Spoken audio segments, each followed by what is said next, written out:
నమస్కారం అండి. నా పేరు డాక్టర్ ఆర్ఎంపి శెట్టి. జ్యోతిష్ శాస్త్ర విభాగంలో గత కొన్ని సంవత్సరాలుగా అనేక విషయాలు మీకు వినిపిస్తున్నాను. మీరు చూస్తున్నారు, అనుసరిస్తున్నారు, లాభపడ్డారు కూడా. చాలా సంతోషంగా ఉంది.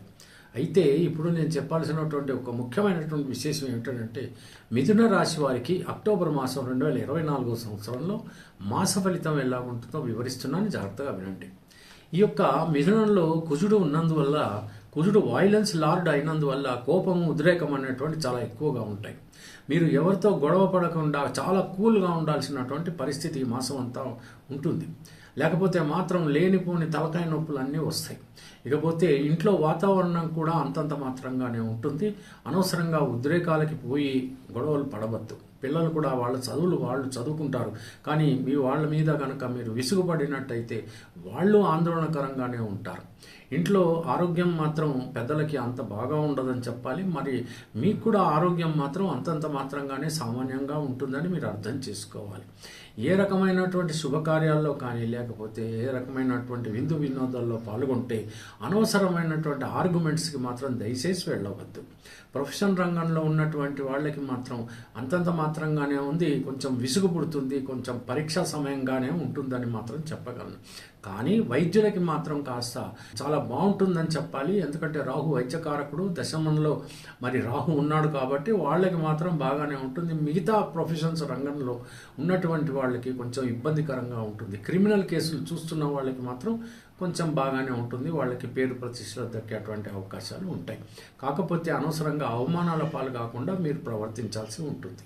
ఇక దూర ప్రయాణాలు చేస్తున్నప్పుడు మాత్రం ఎట్టి పరిస్థితుల్లో మీరు తగు జాగ్రత్తలు తీసుకోవాల్సిందే.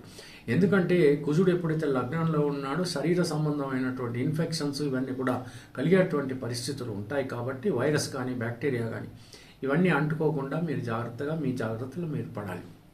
ఇక విదేశాలకు వెళ్ళాలి అనుకుంటున్నటువంటి వాళ్ళు మీ ప్రయత్నాలు ప్రారంభించండి.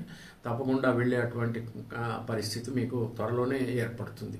వివాహాలు కానటువంటి వాళ్ళు కూడా ఉంటారు. దాని గురించి పెద్దగా ఆందోళన పడాల్సినటువంటి అవసరం లేదు. ఎప్పుడైతే ఈ యొక్క గురువు అనేటువంటి గ్రహం ఏదైతే ఉందో మీ రాశిలోకి వచ్చిన మరుక్షణం తప్పకుండా వివాహాలు జరుగుతాయి. కానీ అప్పటి వరకు మీ ప్రయత్నాలు చేస్తూ మీ సంబంధాలని ఫిక్స్ చేసుకోవడం అనేది చాలా ఉత్తమం.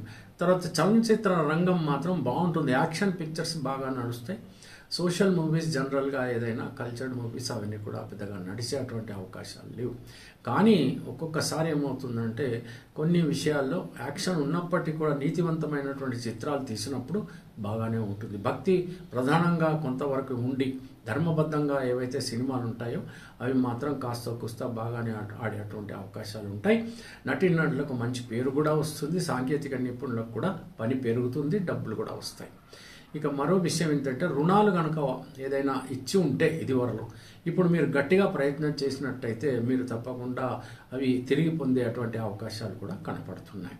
ఇక మరో కొత్తగా వ్యాపారాలు ప్రారంభించాలనుకుంటే దయచేసి పోస్ట్ పోన్ చేసుకోండి. నెక్స్ట్ ఇయర్కి పోస్ట్ పోన్ చేసుకోవడం మంచిది.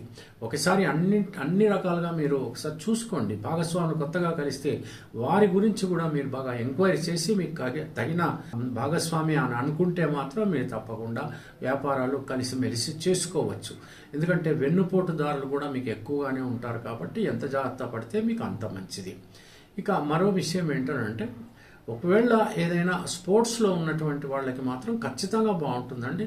వాళ్ళు స్పోర్ట్స్లో ఏదైనా కాంపిటీషన్స్కి వెళితే మాత్రం గెలిచే అవకాశాలు చాలా ఎక్కువగానే కనపడుతున్నాయి. ఇలా ఉండేటువంటి ఈ పరిస్థితుల్లో ఈ వాహనాల కొనుగోలు కానీ ఇవన్నీ కూడా ఏమీ చేయకండి. అనవసరంగా ప్రమాదాల్లో ఆ వాహనాలు దెబ్బతినే ప్రమాదం ఉంటుంది.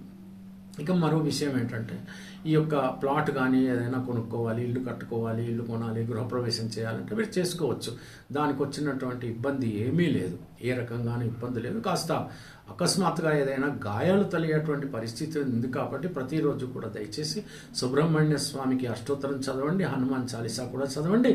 ప్రశాంతంగా ఈ మాసం అంతా కూడా జరిగిపోతుంది. తెలిసింది కదా. సెలవు. మరి ఉంటాను. నమస్కారం.